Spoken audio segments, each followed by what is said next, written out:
በፍቅረኞቻችሁ ዘንድ የሚያስንቋችሁ 3 ዋነኛ ድክመቶች። ቁጥር 1 ድንበር አለማበጀት። በፍቅረኞቻችሁ ዘንድ የሚኖራችሁን አክብሮት ከሚያሳጧችሁ ዋነኛ ጉዳዮች መካከል አንዱ የማትፈልጉትን ነገር አይሆንም ማለት አለመቻላችሁ። ማለትም እነሱ በሚያነሷቸው ሐሳቦች ሁሉ መስማማት፣ እንዲሁም እነሱ በሚፈልጉት ሰዓት ብቻ መገኘትን የምታዘወትሩ ከሆነ ይሄ ለመለየታችሁ ምክንያት ሊሆን እንደሚችል ልብ በሉ። የሥነ ልቦና ጥናቶች እንደሚያሳዩት ሰዎች ድንበር ያላቸውን ሰዎች ከሌሎች በተለየ መልኩ ያከብራሉ።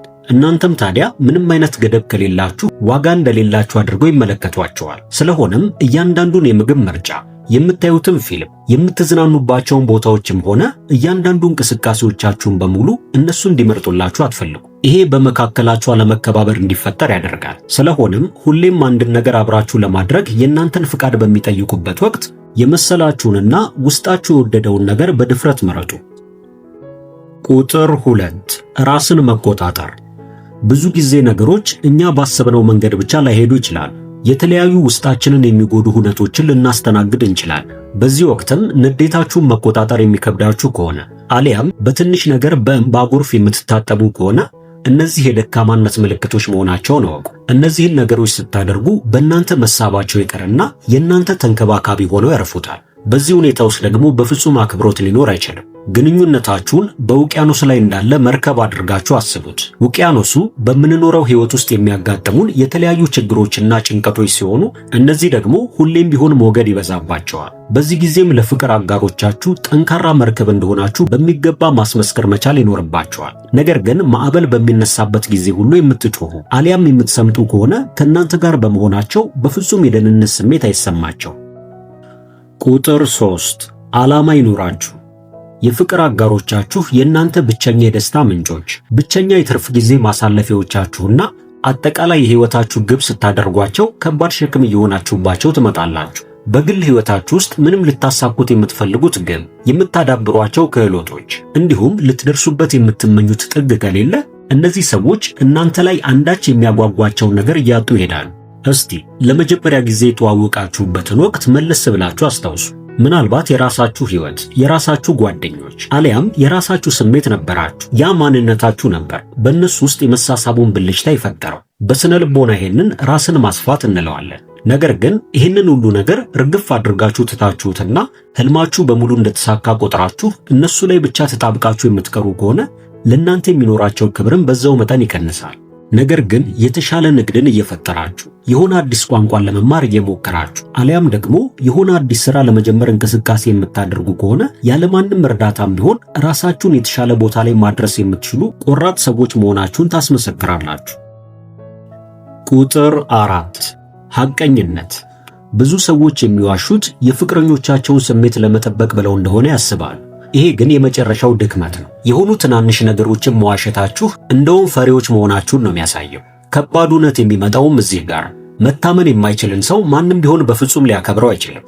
እያንዳንዱ ትናንሽ ውሸቶች የእነሱን አድናቆት የሚያሳጣችሁ ግድግዳ እንደሆነ ልብ በሉ። በመሆኑም አስቸጋሪ ነገሮች በሚፈጠሩበት ጊዜ ሁሉ ስህተቶቻችሁን አምናችሁ መቀበል ስትችሉና እውነቱን በድፍረት መጋፈጥ ስትጀምሩ ታማኝነታችሁን በቀላሉ ትገነባላችሁ። ነገር ግን እውነታውን በመደባበቅ ሁሌም ቢሆን ራሳችሁን የተሻላችሁ አድርጋችሁ ለማሳየት የምትጥሩ ከሆነ የፍቅር አጋሮቻችሁ በእናንተ ላይ የሚኖራቸውን እምነት እንዲያጡ ታደርጋላችሁ። እነዚህ ሰዎች እናንተ የምትሉትን ነገር መጠራጠር በሚጀምሩበት ወቅት ደግሞ እናንተን ቁጥጥር እንደሚያስፈልገው ሰው እንጂ እንደ ፍቅር አጋራቸው አድርገው መቁጠርን ያቆማሉ። ስለሆነም እውነተኛ አክብሮት የሚገኘው እንደምትበሳጩ አውቃለሁ፣ ነገር ግን ይህንን ለመናገር እገደዳለሁ ብላችሁ እቅጩን መናገር ስትችሉ ብቻ እንደሆነ እወቁ። ቁጥር 5 ራሳችሁን አትጣሉ። ብዙ ሰዎች የፍቅር ግንኙነት መጀመርን እንደ መጨረሻ ግብ አድርገው ይመለከቱታል። ሽልማቱን አሸንፌያለሁ፣ አሁን ጥረት ማድረጌን ማቆም እችላለሁ ብለው ያስባሉ። ይሄ ግን የተሳሳተ አመለካከት ነው። ስለ አካላዊ ጤንነታችሁ፣ ስለ መልካችሁ አሊያም ስለ ማራኪነታችሁ ማሰባችሁን ስታቆሙ ለፍቅር አጋሮቻችሁ ከዚህ በኋላ ለእናንተ የተለየ ጥረት ማድረግ አይኖርብኝም የሚል ድብቅ መልእክትን እያስተላለፋችሁ ነው። ምክንያቱም አክብሮት ብዙውን ጊዜ የፍቅር አጋሮቻችን በራሳቸው ሕይወት ውስጥ ሲያደርጉት ከምናስተውለው ጥረት ጋር በእጅጉ የተቆራኘ ነው። በመሆኑም ራሳችሁን ስትጥሉ በእናንተ እንዲማረኩ ያደረጋቸውን ስበት ሁሉ በአንድ ጊዜ ትገሉታላችሁ። ግንኙነትን ሁለት ሰዎች አብረው ተራራን እንደመውጣት አድርጋችሁ አስቡት። ለምሳሌ አንዱ ሰው ብቻውን መውጣቱን ከቀጠለ ማለትም ራስን የሚያሳድጉ መጽሐፍትን ማንበብ፣ በየዕለቱ እንቅስቃሴዎችን ማድረግ እንዲሁም እድገቱን መቆጣጠር ሲጀምር፣ ሌላኛው ሰው ደግሞ በአንጻሩ እዚያው ያለበት ቦታ ላይ ለመቆየት ከወሰነ በመካከላቸው የሚኖረው ክፍተትም በዛው ልክ የጨመረ ይሆናል። በዚህ ጊዜም ተራራው አናት ላይ ቀድሞ የወጣው ሰው አንደኛውን ወደታች ለመመልከት ይገደዳል። ይሄ ሀቅ ነው። ቁጥር 6 ሰበቦችን አስወግዱ። በግንኙነታችሁ መካከል የሆነ ስህተት እንደሰራችሁ እያወቃችሁ የተለያዩ ሰበቦችን መደርደር የምታበዙ ከሆነ ከፍተኛ የሆነ የስሜት ደካማነትን እያሳያችሁ እንደሆነ ወቁ። ይህንን ያደረግኩት እንደዚህ ስለሆነ ነው ያላችሁ ምክንያትን ባቀረባችሁ ቁጥር የሁኔታዎች ሰለባ እንጂ የድርጊቶቻችሁ ጌታ እንዳልሆናችሁ በግልጽ እያሳያችሁ ነው። ይህም እነሱ እንዲያዝኑላችሁ እንጂ በፍጹም እንዲያከብሯችሁ አያደርግም።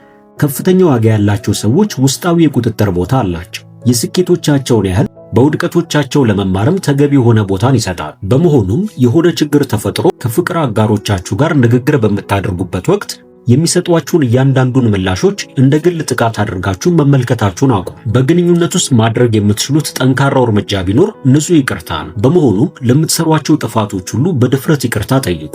ለምሳሌ እንዳስቀየምኳችሁ ተረድቻለሁ፣ ያንን በማድረጌ ስህተት ነበር፣ ይሄ ነገር እንደገና እንዳይከሰትም የተቻለኝን ሁሉ ጥረት አደርጋለሁ በሉ። አበቃ።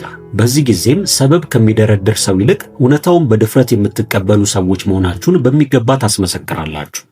ክብራችሁን ማስመለስ የምትችሉት ፍጹም በመሆን ሳይሆን ኃላፊነት የሚሰማው ሰው በመሆን ብቻ እንደሆነ ልብ በሉ።